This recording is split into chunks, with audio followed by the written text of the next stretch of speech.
Assalamu alaikum warahmatullahi wabarakatuh. This is Hasnan Munib and today we are going to talk about supercritical fluid extraction. ये हमारा part रह गया था, थोड़ा सा सब क्रिटिकल हमने कर लिया था। अब सुपर क्रिटिकल, ठीक है। सब क्रिटिकल क्या था कि ऐसा पॉइंट जिसके अंदर उसके जो क्रिटिकल पॉइंट्स हैं टेम्परेचर और प्रेशर के, उससे बिल्कुल माइनर बिल्कुल कम नीचे, यानी कि बिल्कुल थोड़ी सी वैल्यू से मुराद है कि जो क्रिटिकल पॉइंट है उससे एक पॉइंट कुछ पॉइंट नीचे का जो एक टेम्परेचर और प्रेशर है उस पे जो है वो एक्सट्रैक्शन करना। आज जो है हम सुपर क्रिटिकल की बात करते हैं। ये बेसिकली इन्वायरमेंट फ्रेंडली एक टेक्निक है और स्पेसिफिकली नेचुरल रिसोर्सेज जो कि प्लांट माइक्रो एल्जी एल्जी वगैरह से जो है ना बायोएक्टिव कंपोनेंट्स निकालने के लिए इस्तेमाल की जाती है। The technique is aimed to decrease extraction time and environmental pollutant using organic solvents. तो बेसिकली वो कहते हैं कि ये एक्सट्रैक्शन टाइम को भी कम करती है और इन्वायरमेंटल पोल्यूटेंट्स जो है उनको भी कम करती है। SFP is based on fluid properties such as diffusivity viscosity density and dielectric constant. Basically dielectric constant हम लास्ट टाइम भी देख चुके हैं। डिफ्यूजिविटी जो है कि डिफ्यूजन का एक जो मेथड होता है कि जो एक मेम्ब्रेन के इर्द गिर्द चीज़ों का मूव ऑन करना, ठीक है, या एक बैरियर के इर्द गिर्द चीज़ों का मूव करना, लिक्विड का फ्लूइड का मूव करना, विस्कोसिटी उसका गाढ़ापन वगैरह होता है, ठीक है। Pressure along with temperature are modified to achieve super critical fluid, ठीक है। वही जैसे हमने पहले भी किया था, प्रेशर और टेम्परेचर को हम क्या करते थे, मॉडिफाई करते थे, उससे सब क्रिटिकल आ जाता था। अब सुपर क्रिटिकल है। Is super critical fluid is state of liquid that has similarities of both liquid and gas, densities like liquid and viscosity like gas. तो अब इसके अंदर क्या होता है कि सब क्रिटिकल के अंदर वो अपनी लिक्विड वाली प्रॉपर्टीज को मेंटेन कर रहा था, ठीक है, वो अभी अपने उसने स्टेट चेंज नहीं की थी सब क्रिटिकल के अंदर। सुपर क्रिटिकल के अंदर वो क्या करता है, वो अपनी स्टेट को चेंज कर जाता है और एक दरमियानी स्टेज में आ जाता है, सुपर क्रिटिकल स्टेज में आ जाता है, जिसके अंदर क्या करता है कि वो लिक्विड और गैस दोनों की प्रॉपर्टीज को क्या करता है अपने अंदर, यानी कि इनकॉर्पोरेट कर लेता है। क्या प्रॉपर्टीज हैं कि जो लिक्विड है उसकी जैसी डेंसिटी होती है और जो इसकी विस्कोसिटी है, जो इसका गाढ़ापन है, वो गैस की तरह का होता है। above the critical temperature and pressure solvent exist in super critical state with high diffusibility as compared to liquid. The density of SFS is adjustable by changing the temperature and pressure, enhancing its carrier properties. Basically वो क्या कह रहा है कि ये जो super critical fluid है, ये जैसे ही आप क्रिटिकल टेम्परेचर से ऊपर जाते हो तो उसकी वजह से वो एक ऐसी स्टेट आती है जिसमें उसके पास दोनों गैस और लिक्विड की प्रॉपर्टीज हैं, ठीक है। और इसके अलावा वो कहता है कि ये वाला जो एक सुपर क्रिटिकल फ्लूइड है जो क्रिटिकल पॉइंट से ऊपर जा चुका है, ये सुपर क्रिटिकल फ्लूइड जो है ये इसकी हाई डिफ्यूजिबिलिटी है और अगर इसका आप टेम्परेचर चेंज करते हो तो उससे आप इसकी डेंसिटी को भी चेंज कर सकते हो, ठीक है। जैसे जैसे डेंसिटी चेंज होगी उसी हिसाब से उसकी डिफ्यूजिबिलिटी को भी चेंज कर सकते हो। डिफ्यूजिबिलिटी का मतलब है कि ये कितनी अच्छी तरह जो है वो अंदर पेनिट्रेट कर सकती है और सॉल्वेंट जो हमारा एक्सट्रैक्ट है उसको बाहर निकाल सकती है। Working of the SFE system, working क्या है, firstly the raw material kept in vessel known as an extractor vessel, ठीक है। This vessel has a pressure and temperature control. अब बेसिकली हमारे पास एक वेसल है जिसको हम एक्सट्रैक्टर वेसल कहते हैं। उसके अंदर अपने रॉ मटेरियल डाल देना, उसके बाद उसका प्रेशर और टेम्परेचर है वो एडजस्ट करना है। Fluid in the pump pressurize the extractor vessel. When the dissolved molecule and fluid are reached at separator, the desired component collected from a tap present in the lower portion of the separator.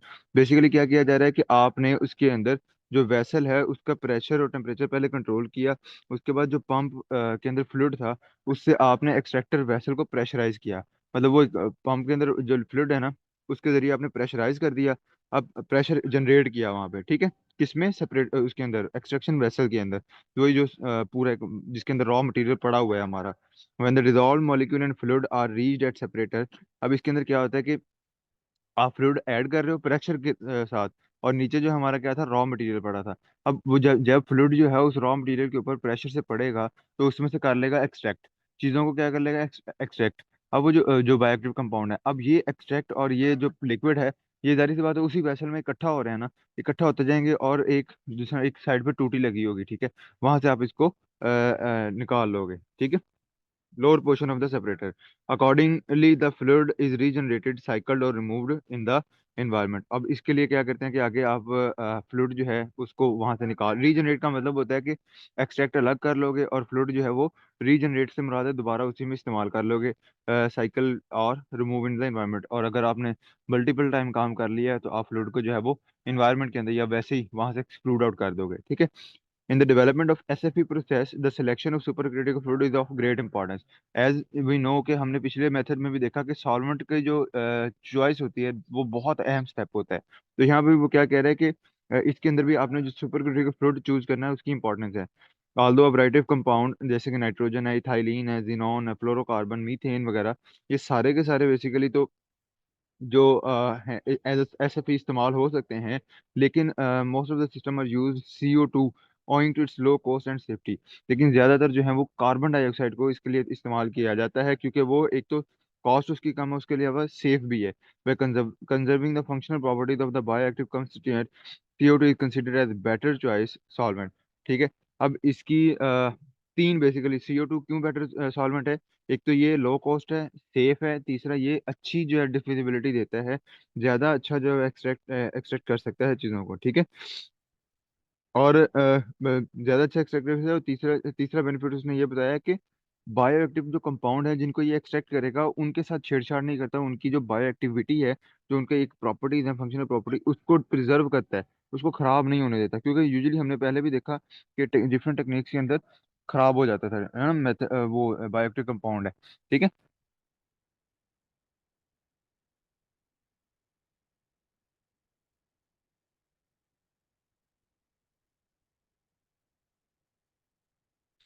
अच्छा। CO2 is preferred because of its unique characteristic like non explosive, जलता नहीं है, आग नहीं लगती इसको। ठीक है। नॉन टॉक्सिक है, चीप, सस्ता है। लाइफोफिलिक जो सब्सटेंसेस होते हैं, जैसे सब्सटेंसेस जो कि लिपिड लवर होते हैं, लिपिड फैट सॉल्युबल होते हैं, उनको ये बहुत अच्छी तरह सॉल्युबलाइज कर सकता है।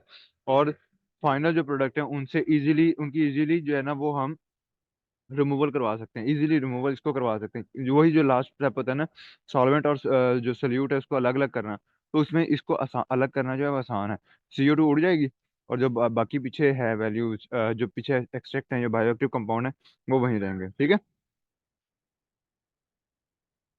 उसके बाद हमारे पास आया the gases nature of CO2 eight normal temperature and pressure enable easy recovery of the target compound and give solvent free extract. जब आप वही के CO2 जैसे ही नॉर्मल टेम्परेचर पे आएगी, CO2 उड़ जाएगी और पीछे जो हमारा एक्सट्रैक्ट है वो पीछे रह जाएगा। Moreover CO2 is generally recognize as safe, generally recognize as safe. ये यूजुअली जो है वो नॉर्मली जो है उसको हम सेफ कंसीडर करते हैं। ग्रास, इसकी ऑब्जर्वेशन लाजमी पूछी जा सकती होती है। And by EFSA, European food safety authority, and FDA, food and drug administration, ये दो इदारे हैं जिन्होंने CO2 को सेफ कहा है। Cosolvent, cosolvent basically है due to the low polarity of CO2 there is a need to use cosolvent in smaller quantities to make the process highly selective and increase the solvation. वो कहते हैं क्योंकि इसकी polarity कम होती है, तो हमने लास्ट कल भी यही बात की थी कि पोलैरिटी ज्यादा होनी हो तो ज्यादा अच्छे एक्सट्रैक्ट जो है ना वो निकल सकते हैं।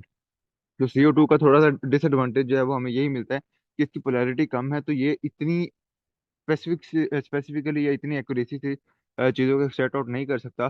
को solvent also known as modifier include dichloromethane, ethanol, hexane, methanol, acetonitrile.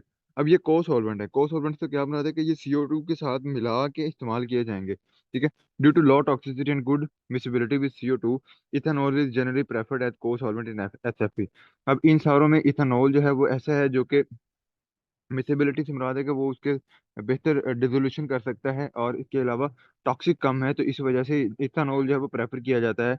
However, इस application are limited owing to environmental perspective and certain safety issues। लेकिन स्टिल इससे क्योंकि कुछ सेफ्टी इश्यूज हैं, तब भी तो इसलिए भी इसकी जो है ना थोड़े बहुत जो है वो रिस्ट्रिक्शन की जाती है इसको। एप्लीकेशन जो है इसकी लिमिटेड है। ओवरऑल जनरली टोटल इन्वायरमेंट में आप इस चीज़ को इस्तेमाल नहीं कर सकते। ठीक है। एडवांटेजेस एंड डिसएडवांटेजेस वही जनरल चलते हैं इसके अंदर। आई थिंक ऐसे कुछ इस तरह नहीं है कि जो हम पहले ना किया हो। यील्ड का मतलब होता है कि जितना आपको एक्सट्रैक्ट हासिल हुआ है। डिसोल्यूशन आसान होती है। मॉडिफायर चाहिए होता है एफिशिएंट एक्सट्रैक्शन के लिए। ऐसे भी being used in refining of fatty acid, ये नीचे एप्लीकेशन लिखी हुई है कि फैटी एसिड की रिफाइनिंग में, डीकैफिनेशन ऑफ कॉफी, कॉफी की कैफीन खत्म करने के लिए। ठीक है। और फ्लेवर्स और एसेंशियल ऑयल को निकालने के लिए इस्तेमाल किया जाता है। न्यूट्रास्यूटिकल इंडस्ट्री के अंदर भी SFE के बहुत ज़्यादा बेनिफिट्स हैं और बहुत ज़्यादा एप्लीकेशन इसकी फाइंड आउट हुई हैं। ठीक है। क्योंकि ये मैक्सिमम एक्सट्रैक्शन करता है, और बस ये इसके एप्लीकेशन लिखे हैं, एडवांटेज डिसएडवांटेज और एप्लीकेशन खुद पढ़ लेना, कोई इसके अंदर ऐसा इतना कोई डिफिकल्ट नहीं है। ठीक है। Enzyme assisted extraction, several technique are employed to extract NBC from different sources. अब वही पुरानी सी बातें लिखी हुई हैं। However after extraction remaining compound present specially in the plant tissue from form complexes with their matrices and are difficult to remove by conventional technique। वो कहता है कि कई बार क्या होता है कि आप एक्सट्रैक्ट तो कर लेते हो, बहुत सारे मेथड हैं जो कि एक्सट्रैक्शन के लिए इस्तेमाल हो जाते हैं और एक्सट्रैक्शन हो भी जाती है उनसे, लेकिन जब आप फाइनल जो प्रोडक्ट होते हैं, क्योंकि वो एक बायोएक्टिव कंपाउंड नहीं होता, दो तीन होते हैं, तो वो आपस में या प्लांट का जो मैट्रिक्स होता है उसके साथ एक कॉम्प्लेक्सेस बना लेते हैं। ठीक है, प्लांट के मैट्रिक्स में बना वो जो बची कुची पीछे वाली चीजें होती हैं एक्सट्रैक्ट के अलावा वाली जो चीजें होती हैं। और जब जैसे ही अगर उन्होंने एक्सट्रैक्शन उसके साथ कॉम्प्लेक्सेस बना लिए, तो it will be very difficult to remove them out. ठीक है, इसलिए बहुत सारी असिस्टेड एक्सट्रैक्शन टेक्निक इस्तेमाल की जाती हैं, जिनमें एक एंजाइमेटिक ट्रीटमेंट भी है and immediate controlled pressure drop are in use. It is known fact that plant tissue are the main source of antioxidant. Cell wall of the plant comprise many polysaccharide like pectin, hemicellulose and cellulose which serve as a barrier to intracellular substances। वो कहता है कि plant जो है वो बहुत सारे antioxidant का सोर्सेज तो हैं, लेकिन इसके अंदर बहुत सारे फाइबरस कंपाउंड हैं, जैसे पेक्टिन है, हेमिसेलुलोज है, सेलुलोज है। वो बेसिकली एज अ बैरियर काम करते हैं between the antioxidant and our solvent. ठीक है, तो अब इनको हमने खत्म करना है। सेल वॉल ऑफ द ये आ गया हमारा।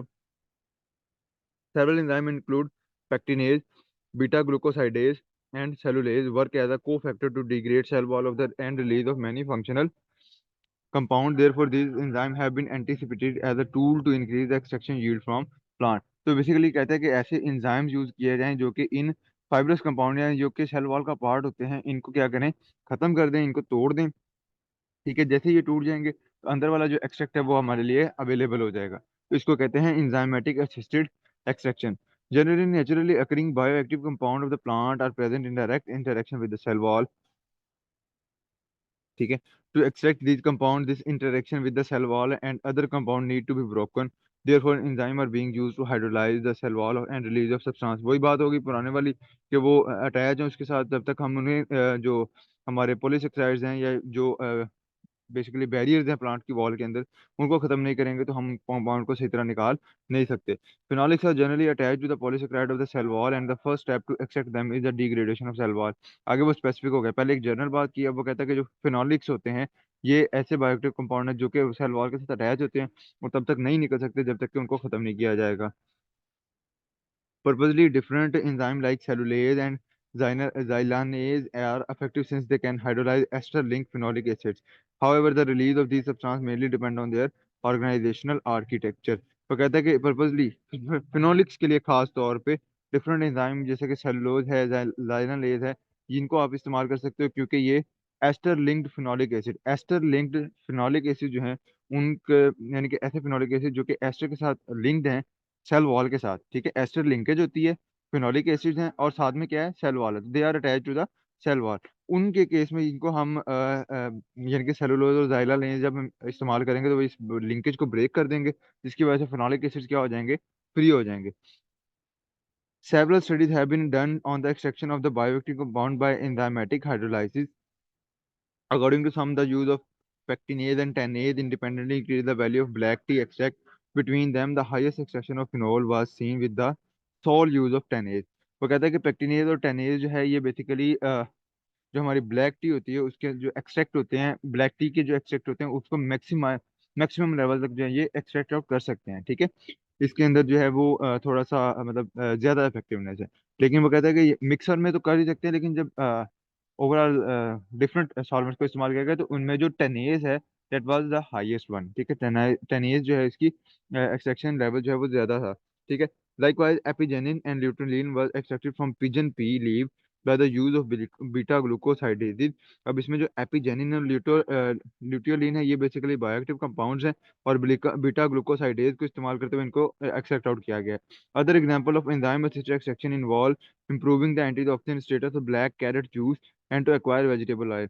ब्लैक कैरेट जूस होता है उसके अंदर एंटीऑक्सीडेंट स्टेटस को एक्सट्रैक्ट आउट करने के लिए, उनके एंटीऑक्सीडेंट को एक्सट्रैक्ट करने के लिए भी इस्तेमाल किया जाता है। और दूसरा ये है कि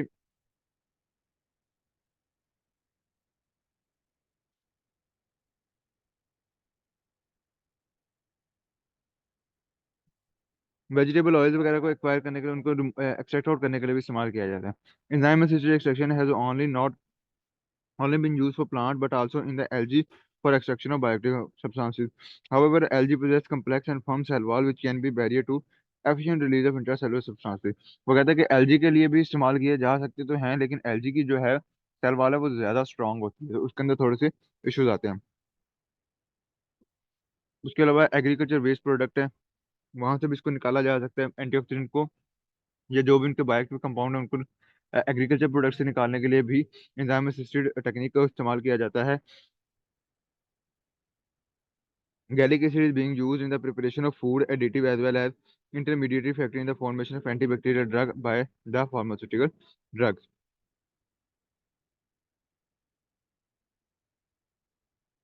चलो, तो वो डिफरेंट आज ये जो उसमें गैलिक एसिड है, ये बेसिकली एक एग्रीकल्चर वेस्ट प्रोडक्ट है, जो कि आगे आगे उसकी वो लिखी हुई है कि ये कहाँ पे इस्तेमाल होता है। प्रिपरेशन ऑफ फूड एडिटिव बनाने के लिए इस्तेमाल किया जाता है। उसके अलावा जो एंटीबैक्टीरियल ड्रग्स हैं उसके अंदर बनाने के लिए इस्तेमाल किया जाता है। और ये गैलिक एसिड है जो कि एक एग्रीकल्चर वेस्ट प्रोडक्ट है, इसको एक्सट्रैक्ट आउट करने के लिए जो है वो हमारे पास कौन सी टेक्निक है, एंजाइम असिस्टेड extraction, ठीक है। Pressure drop assisted extraction, pressure the instant controlled pressure drop extraction technique was first described by Haller and Vidal in 1988। After this method was upgraded improved. इधर छोड़ दो, अगले पेज पे आ जाओ। The pressure drop assisted extraction technique has a thermal effect which is created by exposing the material to the steam with an immediate drop of pressure. The drop is applied in applied pressure cause the vaporization of all the volatile substance followed by immediate cooling to stop thermal degradation while simultaneously enhancing the recovery. Basically वो क्या किया जाता है इसके अंदर कि raw material जो है उसको रख दिया जाता है और उसके ऊपर प्रेशर लगाया जाता है, ठीक है, वाटर प्रेशर। अब एक एक्सट्रीम प्रेशर जो है वो उसके ऊपर एक्ट कर रहा है उसके बाद क्या किया जाता है, एक्सट्रीम प्रेशर जब एक्ट कर रहा है एकदम से प्रेशर ड्रॉप किया जाएगा, ठीक है। प्रेशर लगाया हुआ है, एकदम से खोल देंगे सारा प्रेशर। अब जैसे ही आप प्रेशर खत्म करोगे, अंदर वाले जो सब्सटेंसेस हैं वो एकदम से एक्सट्रैक्ट आउट हो जाएंगे। वही वाली बात आ जाती है, जिसमें प्रेशर कुकर के अंदर जैसे जैसे प्रेशर बढ़ाते जाते हैं तो बॉइलिंग पॉइंट बढ़ता जाता है, ठीक है। चीजें उबलती नहीं है, ठीक है। अब आपने क्या किया, प्रेशर रखा हुआ था, प्रेशर एकदम से छोड़ा तो सारा अंदर वाला जो मटेरियल है वो उस प्रेशर को फॉलो करते हुए बाहर को निकल आएगा, ठीक है। उस प्लांट या उस रॉ मटेरियल में से वो एक्सट्रैक्ट आउट हो जाएगा, ठीक है। मिसाल कैसे दें, पानी वाला पाइप हो, उसके अंदर आप पानी को रखें, मतलब उसके अंदर थोड़ा सा पानी हो ना, और दूसरी तरफ बांध दो पाइप। आप फूंक मार के छोड़ेंगे ना, तो पानी जो अंदर वाला पाइप के अंदर पानी होगा वो बाहर आ जाएगा, ठीक है। हालांकि आपने उस तरफ खींचा नहीं था, आप दूसरी तरफ प्रेशर लगा रहे थे, यानी कि एक पाइप ले लें उसके अंदर पानी हो, ठीक है। फूंक मारेंगे ना, दबाई रखें, फूंक मारी रखें। जैसे ही आप छोड़ेंगे फूंक को, तो एकदम से क्योंकि हवा बाहर आएगी, हवा को फॉलो करते करते पीछे ही पानी बाहर आ जाएगा। इसी तरह जो है ना एक्सट्रैक्शन टेक्निक में भी, जब प्रेशर को आप खत्म करेंगे एकदम से, तो उसके अंदर जो एक्सट्रैक्ट होगा वो चीजें बाहर आ जाएंगी, ठीक है। उसके बाद आप इसको इंस्टेंटली कूल कर देते हो, ठीक है, साथ ही ठंडा। जैसी चीज बाहर आई आपने ठंडा कर दिया, अब डिग्रेडेशन नहीं हुई क्योंकि हीट ने डिग्रेडेशन करनी थी। जैसे आपने कूलिंग की तो इससे रिकवरी जो है वो अच्छी हो गई। According to recent study in the Indonesia, essential oil of cananga were extracted in less than 6 minute. तो कहते हैं कि कंग, कननगा है एक उनका कोई मटेरियल होगा, उसके अंदर से जब उन्होंने एक्सट्रैक्शन की जब एसेंशियल ऑयल की, तो वो सिर्फ 6 मिनट में की गई। In comparison to other method involving prolong 16 hour steaming to get a similar yield. जबकि दूसरे जो मेथड थे उनके अंदर 16-16 घंटे लगते थे यूजिंग स्टीम मेथड, जैसे कि है। और सेम यील्ड से मिला था 2.8 ग्राम पर 100 ग्राम, यानी कि 100 ग्राम अगर एक्सट्रैक्ट लिया था तो उसमें से 2.8 ग्राम एक्सट्रैक्ट निकला। लेकिन इसने 6 मिनट में कर दिया, उसने 16 घंटे लिए, ठीक है। Moreover the pressure drop assisted extraction technique produce better quality essential oil with improve antioxidant status from orange peel when compare to commonly use hydro distillation. और उसने कहा कि इसने जब ऑरेंज पील के ऊपर एक्सट्रैक्ट किया गया, ऑरेंज पील से एक्सट्रैक्शन की गई, तो उसमें भी इसने बेटर यील्ड और बेटर एंटीऑक्सीडेंट प्रॉपर्टीज जो है वो शो की, ठीक है। कि उसने उसकी जो एंटीऑक्सीडेंट प्रॉपर्टीज है उसको प्रिजर्व रखा।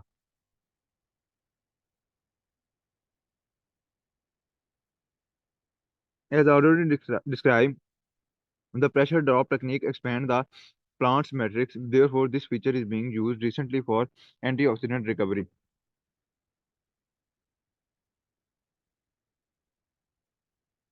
अच्छा, ये भी हमारी बात होगी। Several operational parameters such as temperature, vacuum and pressure has been tested with 135% better recovery of anthocyanin from roselle was achieved using water as a solvent।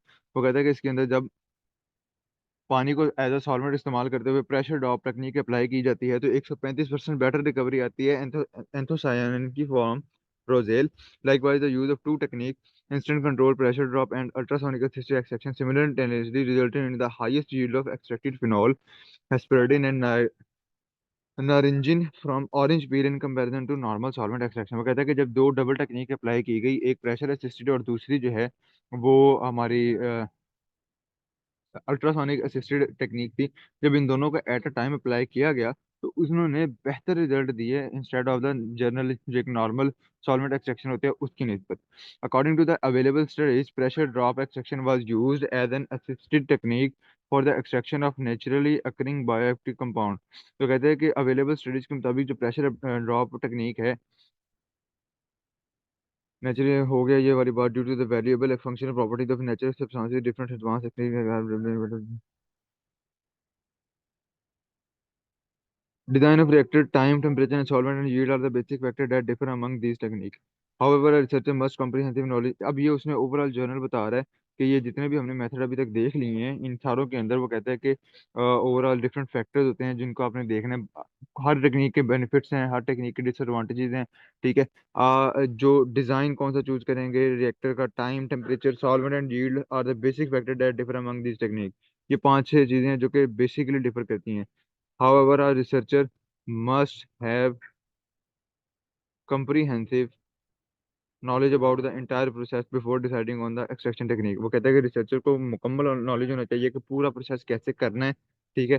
ताकि उसके हिसाब से वो डिसाइड कर सके। Additionally, the food and the pharmaceutical industries should analyze the cost effectiveness of different extraction methods। ठीक है।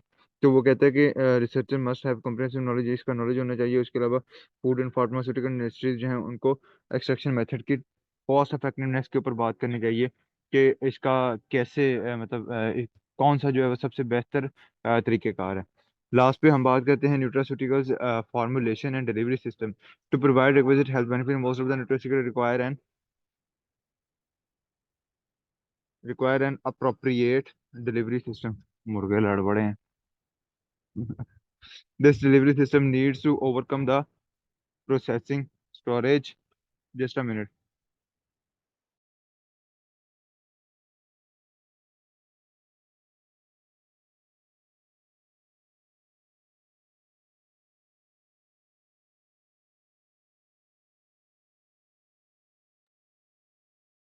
अच्छा, the delivery system need to overcome the processing, storage, and intestinal barrier to retain the efficacy of the nutraceutical and achieve effective dosage। वो कहते हैं कि delivery system जो है वो इतना मतलब ये अब हमारी वो बन गई है, आगे की बात कर रहा है।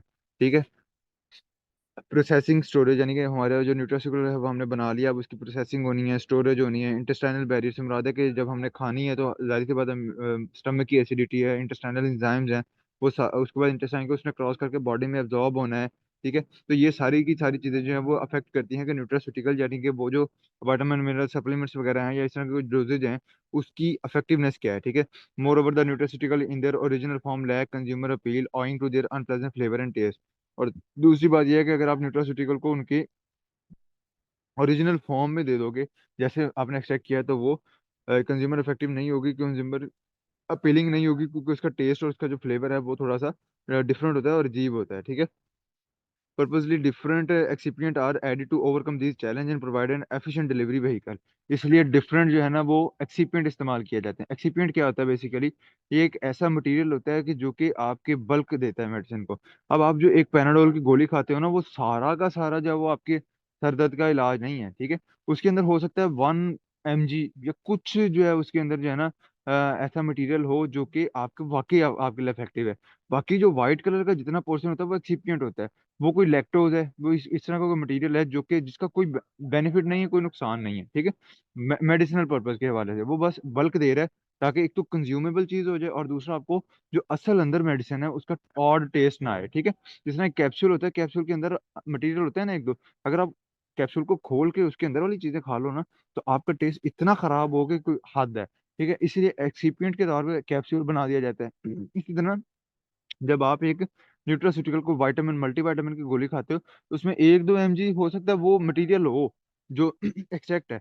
बाकी सारा का सारा जो है वो क्या है, वो सिंपली आपका एक्सीपिएंट होता है, कोई लैक्टोज है, ये इस तरह की कोई चीज़ है जिससे, जिसके पर्पस दो तीन होते हैं, एक बल्क देना, दूसरा जो है वो उसको टेस्ट को थोड़ा सा चेंज कर देना, ठीक है। The delivery system at ये हो गया permit different excipient. The delivery system at the micro and nano level have attracted considerable attention recently and are being used successfully employed in the industry. The delivery system should be aimed to modulate the bioaccessibility and absorption of nutraceutical, consequently improving their bioavailability and health benefit. अब delivery system क्या है कि सिर्फ ये नहीं कि ट्रकों वाली डिलीवरी, जहां बनी वहां से लेके जहां मेरे अंदर खून के अंदर जाने तक, ठीक है, मेरे खून का पार्ट नहीं जब तक बना वो पार्ट, वो एक स्पेसिफिक ड्रग या वो एक स्पेसिफिक न्यूट्रास्यूटिकल, ये पूरा जो एक वे है इसको हम कहते हैं डिलीवरी सिस्टम, ठीक है। तो इसका जो प्रॉपर एम है वो यही होना चाहिए कि बायो एक्सेसिबिलिटी, बायो अवेलेबिलिटी जिसे कहते हैं, वो बढ़ाई जा सके और मैक्सिमम जो है वो ड्रग सही तरह प्रॉपर एब्जॉर्ब करवाया जा सके, ठीक है। Even though it is easy to develop a pharmaceutical form, capsule, tablet, sachet, soft gel, यानी कि ये चीजें बनाना आसान होता है न्यूट्रास्यूटिकल का। The real challenge is to achieve good bioavailability. वो कहते हैं कि इसमें एक्सीपिएंट ऐड करके इसको बल्क देना तो आसान है, लेकिन अगर हम बायो अवेलेबिलिटी के हिसाब से बात करते हैं तो वो एक चैलेंज है, ठीक है। The bioavailability is often affected by solubility, stability, and permeability of the bioactive compound through the gastrointestinal tract. वो कहते हैं कि जितनी अच्छी इनकी solubility होगी, स्टेबिलिटी से मुराद है कि एसिड को सर्वाइव करें, स्टमक एसिड को, और इंजाइमेटिक एक्शंस को अगर कोई नहीं रिक्वायर्ड तो उसको जो है वो सर्वाइव कर सकें। डिफरेंट चीज़ों को परमेबिलिटी से मुराद है कि ये उसको क्रॉस करने की एबिलिटी रखते हो। तो जितनी अच्छी इनकी ये प्रॉपर्टीज होंगी, उतना ही अच्छा ये बायो अवेलेबल होंगे। जैसे कहता है कि very low serum level, rapid metabolism and limited tissue distribution and short circulation half-life are the major causes of low oral bioavailability of curcumin. अब curcumin एक बायोएक्टिव कंपाउंड है, तो इसकी लो बायोअवेलेबिलिटी के कौन कौन से फैक्टर बता दिए उसने हमें। पहला उसने बता दिया लो सीरम लेवल, कि अगर ब्लड के अंदर ही लेवल लो है। रैपिड मेटाबॉलिज्म, मेटाबॉलिज्म से मुराद है कि ड्रग को तोड़ देना, ठीक है। ड्रग अगर टूट गया, drug not the medicinal part, मतलब मेडिसिन नहीं, पूरी गोली नहीं, उसके अंदर जो हमारा बायो एक्सेप्टेड मटेरियल था या जो एक्चुअल था, अगर एंजाइम्स ने उसको तोड़ फोड़ दिया तो वो एब्जॉर्ब नहीं होगा, वो बॉडी से एक्सक्रीट आउट हो जाएगा, ठीक है। अगर ड्रग की मेटाबॉलिज्म हो जाती है इधर ही, या लिवर कर देता है, तो वो जिस चीज की मेटाबॉलिज्म होगी उसने खून से बाहर निकल जाना है, ठीक है। तो यहाँ पर जब रैपिड मेटाबॉलिज्म हो रही है तो उसकी वजह से बायो अवेलेबिलिटी ऑटोमेटिकली क्या हो जाएगी, कम हो जाएगी। And limited distribution, tissue distribution, limited tissue distribution से मुराद है कि कुछ बॉडी पार्ट्स तक पहुंच गया, बाकियों तक नहीं पहुंचा, ठीक है। अच्छा, उसके बाद आ जाता है कि शॉर्ट हाफ लाइफ, कि जल्दी खत्म हो जाएगा। हाफ लाइफ का मतलब है कि एक चीज कितनी देर बाद डिग्रेड हो जाएगी, वो डिग्रेडेशन टाइम अगर उसका कम है तो जल्दी खत्म हो जाएगी। The advent of nanotechnology has addressed some of the problem related to solubility, stability and permeability of nutraceutical. अब जो नैनो टेक्नोलॉजी आई है उसने इस चीज को एनहेंस की है। The delivery system use for nutraceutical should carry grass status. अब ये इसके कुछ करेक्टरिस्टिक्स हैं एफिशिएंट डिलीवरी सिस्टम की, ये अलग से लॉन्ग भी पूछा जा सकता है। कि पहले तो ये है कि जो भी आपने डिलीवरी सिस्टम चूज किया वो ग्रास होना चाहिए, यानी कि generally recognised as safe. Biomolecules such as lipid, protein, starch, maltodextrin, dextrose, gum, cellulose, etc. are frequently used. अब ये जितने मटेरियल के मैंने नाम लिए हैं ये सारे क्या हैं, एक्सिपिएंट्स हैं। एक्सिपिएंट्स क्या होता है, जो कि इन चीज़ों को मतलब बल्क देता है, वही लास्ट बात, लैक्टोज वगैरह को इस्तेमाल कर सको। प्रोटीन बेस्ड भी हो सकते हैं डिपेंडिंग अपॉन कि कोई ऐसी चीज़ ना हो जो कि इंटरेक्ट कर जाए ड्रग के साथ। इंटरेक्शन से क्या मुराद है कि वो उसको बाइंड ही कर ले, ठीक है। फिर एक्सिपिएंट का क्या फायदा होगा, वो तो सारी बायोअवेलेबिलिटी ही कम कर देगा ना उसकी। The delivery system should be able to protect the efficacy of nutraceutical against the rigor of processing, transportation and storage। अब जो डिलीवरी सिस्टम है उसके अंदर इस चीज़ को किसी किस्म का नुकसान नहीं होना चाहिए। किसी के अंदर पूरी पूरे स्टेप के अंदर प्रोसेसिंग है, ट्रांसपोर्टेशन है, स्टोरेज है, उसके बाद बॉडी के अंदर इवन उसकी pH, temperature, light, humidity come to play during the processing and storage of the nutraceutical formulation. Moreover, the delivery system should ensure the stability of nutraceutical during the passage through the GI, where they encounter low pH and various digestive enzymes. सही हो गया। वो कहता है कि उसकी processing storage के अंदर भी उसकी पीएच टेम्परेचर और उसके अंदर स्टेबल होना चाहिए। उसके अलावा जो जीआई का यानी कि गैस्ट्रोइंटेस्टाइनल ट्रैक का जो प्रोसेसिंग जो हमारे बॉडी के अंदर पीएच है, टेम्परेचर है, एंजाइम्स हैं, उनको भी वो सर्वाइव किया जाए, करना चाहिए, ठीक है। Next page. Control release of nutraceutical is another important aspect to to be considered while designing an appropriate delivery system. वो कहते हैं न्यूट्रास्यूटिकल का जो कंट्रोल्ड रिलीज है वो भी एक इंपॉर्टेंट एस्पेक्ट है। It is important to release the bioactive compound at the target site in a controlled manner for efficient absorption. This release process can have one of the several profile including burst release, triggered release and sustained release. वो कहते हैं controlled release होना चाहिए। Controlled release क्या मुराद है? ये ना हो कि स्टमक में गया और वहीं जाकर रिलीज हो गया, ठीक है, वहां तो जाया हो जाएगा। अगर उसकी जो प्रॉपर साइट है जहां से उसने एब्जॉर्ब होना है उसके बाद सिर्फ वहां जाकर वो रिलीज हो, और अगर उसने बॉडी के अंदर यानी कि ब्लड के अंदर जाकर रिलीज होना है तो जो उसकी एक्चुअल साइट है वहां जाकर वो रिलीज हो, उससे पहले ड्रग जो है वो जो हमारा एक्चुअल एक्सट्रैक्ट है, जो हमारा एक्चुअल में एंटीऑक्सीडेंट कंपोनेंट है, वो रिलीज ना हो, ठीक है। तो ये भी एक इंपॉर्टेंट पार्ट है बायोअवेलेबिलिटी को इंक्रीज करने के लिए। Another important feature of an effective delivery system is bioavailability of the nutraceutical. Bioavailable है कि कितना अच्छा जो है वो एब्जॉर्ब हुआ है, कितना कंपोनेंट जो एक्चुअल हमने 10 mg अगर आयरन डाला था तो उसमें से कितने mg एब्जॉर्ब हुआ है, वो उसकी बायोअवेलेबिलिटी है। तो इसको भी आपने कंसिडर करना है। आपने इसके ऊपर डिटेल पढ़ा हुआ है बायोअवेलेबिलिटी क्या होती है, तो मैं उस सारी चीज़ों को ऊपर डिस्कस नहीं करूंगा, ठीक है। Excipient in the nutraceutical formulation, next topic है। Excipient are the substances formulated alongside the active ingredient of the nutraceutical and are added for long-term stabilization, bulking of a solid formulation that contain present uh, uh, potent active ingredient in small amount, that's often referred to as bulking agent, fillers और diluents। वही बात है कि इसको as a bulking agent इस्तेमाल किया जाता है, बल्क प्रोवाइड करते हैं, और जो एक्चुअल हमारा कंपाउंड होता है वो बहुत कम अमाउंट में होता है, ठीक है। इस वजह से हम एक्सिपिएंट के और नाम कौन कौन से हैं? फिलर्स है, डाइल्यूएंट्स हैं, बल्किंग एजेंट भी कहते हैं इनको।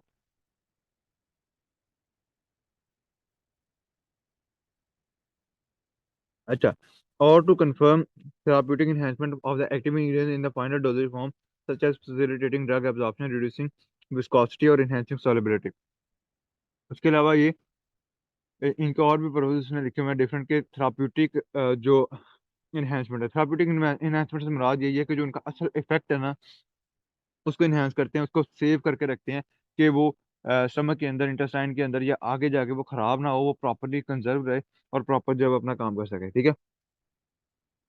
कई बार दो या दो से ज्यादा एक्सीपेंट भी इस्तेमाल किए जा सकते हैं डिपेंडिंग अपॉन द नीड और फंक्शनल प्रॉपर्टीज के हिसाब से। बहुत सारे एक्सीपेंट यूज किए जाते हैं अब उनकी, ठीक है। Some of the key feature of excipient are enlisted below. ये भी पूछे जा सकते होते हैं, क्वेश्चन आया था हमें भी, मुझे, लेकिन 8th सेमेस्टर में जो न्यूट्रास्यूटिकल है तब आया था। Meet dosages from form process functional requirements. अब ये एक्सिपिएंट की जो है ना वो बेसिकली प्रॉपर्टीज है कि वो जो डोजेज फॉर्म है उसकी फंक्शनैलिटी रिक्वायरमेंट है उसके मुताबिक होना चाहिए, ठीक है। ये ना हो कि बहुत इतना ही थोड़ा हो जाए कि उसका ये मतलब एक्सिपिएंट इतना ज्यादा हो जाए कि उसका इफेक्ट ही ना रहे जो फंक्शनल कंपोनेंट है। Ensure regulatory compliance regarding safety quality, safety और क्वालिटी के हिसाब से जो लॉज बने हुए हैं उनको फॉलो करना चाहिए, करता हो वो excipient. Exhibit glow good flowability in the final powder blend. इसकी फ्लोबिलिटी जो है ना वो मतलब प्रोसेसिंग के दौरान जो है वो उसकी फ्लोबिलिटी प्रॉपर होनी चाहिए। Demonstrate good compressibility for satisfactory tableting since the tablet must remain in the compact form once the compressed form is removed। वो कहता है कि जो आपने टेबलेट फॉर्म एक बना बना दिया वो कंजर्व रहनी चाहिए। ये नहीं है कि गोली आज बनी है कल खराब होगी, ठीक है, वो खुल के खिलर खुलर गई है, ऐसा काम नहीं होना चाहिए। उसकी जो सेटिस्फैक्ट्री टेबलेटिंग प्रॉपर्टी है वो मेंटेन रहनी चाहिए। Carry good dilution potential, the amount of an active ingredient that can be satisfactorily compressed into tablet।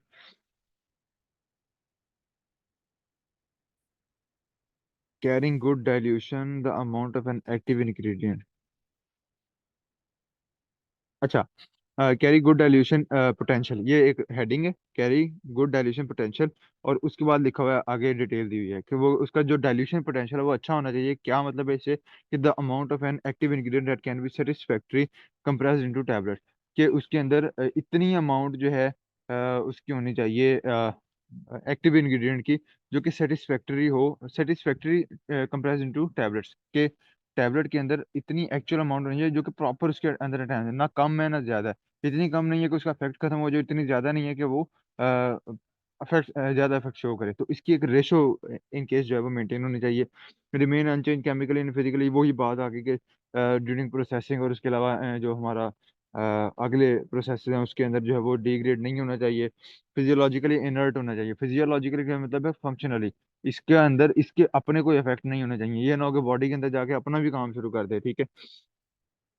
और जो एक्टिव इंग्रेडिएंट ऐड किया उसके साथ इंटरेक्ट ना करे, उसके साथ बायो अवेलेबल उसकी कमी ना करे, ठीक है। उसके अंदर जो बायो अवेलेबिलिटी है उसके अंदर किसी किस्म का कोई इश्यूज कॉज नहीं करे। Should not exhibit the physical और chemical change upon aging and remain stable to air moisture and heat. समझ आ गई। The particle size distribution should be consistent from batch to batch.